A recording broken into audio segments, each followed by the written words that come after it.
Good morning. Today I want to follow up with what we went over yesterday and then go on to what I believe is the second most important part of the CARES Act, and that is the EIDL emergency grants. These are 10,000 up to $10,000 worth of grants that do not have to be repaid, of course subject to terms and restrictions, and we'll talk about some of those later. Just briefly, if you're one of our monthly or quarterly clients, we have everything that we need to start processing these loans for you, except for the March financials. Today is March 31st, so we're working through those this week and hope to have them finished by the end of the week. So if we request something from you, please get it back to us as soon as you can. We want to be ready to go with those loans. We will be working on your rolling payroll cost averages this week. Today will be the last day that's included in that. So we'll need your March financials for that as well. So just be aware of that. If we ask for something, try to get it back to us as quickly as you can. Um, we spoke with your lenders yesterday. They're working on getting the applications ready. Steve Mnuchin yesterday said that he would make that information available on the website. It's still not there, but I think it'll be there today. The funds are supposed to be available at the lenders by Friday. We'll see how that goes. Either way, we want to be ready and we want to have all of the applications complete and ready to be submitted. Just one point of clarification. Yesterday I said that the interest on lines of credit, business lines of credit, may be includable in the 8 weeks worth of covered costs. It looks like it will not be. It looks like it will only be interest on the mortgage loans. That applies to yesterday to the payroll protection program. And so today we're going to talk about the emergency EIDL grants. This is totally separate from the payroll protection program. We'll call that one the triple P. That's section 7B or 7A. Today we're going to talk about section 7B. So 7A will be through your lenders. Section 7B will be through the SBA. The 7B will include advances and loans. The advances can be up to $10,000. They're supposed to be available within 3 days. We'll see how that goes.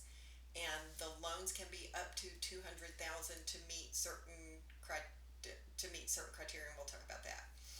Okay, so these are available to small businesses, pretty much the same criteria as we talked about yesterday, except that these are for, they include small business, 500 or fewer employees, the sole props, the independent contractors.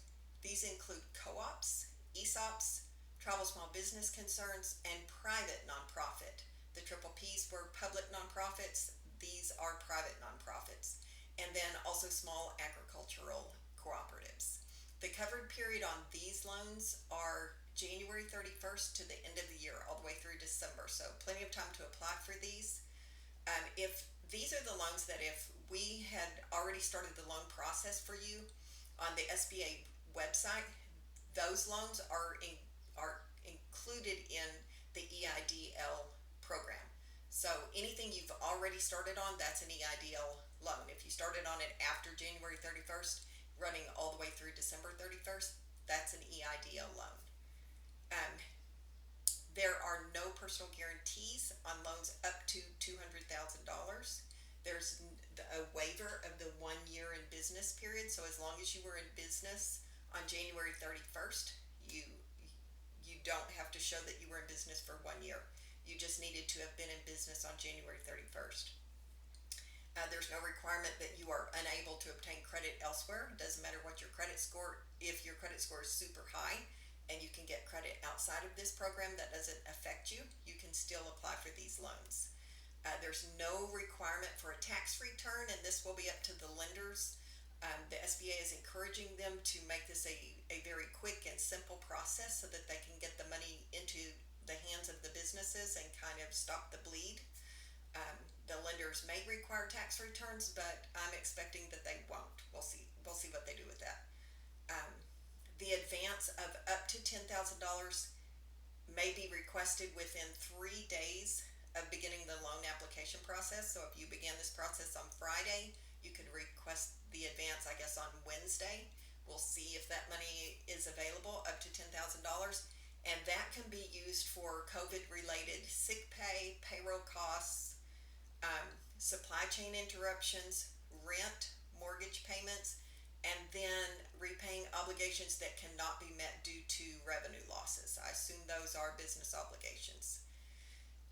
There's no repayment required on the $10,000 as long as it's used for covered costs. Even if you're denied for the SBA loan, you get to keep that $10,000. No repayment is required. Um, you can't double dip with the triple P loans that we talked about yesterday and then also get this 10,000. If you get this 10,000, it will reduce the amount that you get under the triple P loans, but you can apply for both. Um, they're available through December 31st. There's been about $10 billion appropriated for these loans. All states and counties have been declared to have been affected, so anyone in any of the states or counties, including the counties, qualifies for these loans.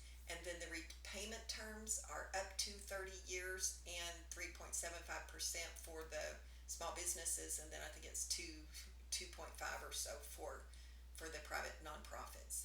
So this is another great deal if you're not covered under the triple P for enough. Maybe some of the really smaller self-employed people, this might be a better option for you.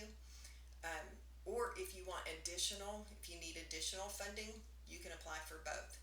You can't double dip on the unforgiven part, but you can apply for both, and these loans can cover in more than what the triple P loans covered. So if you have any questions, just give us a call and we'll be happy to walk you through it. You guys have a great day.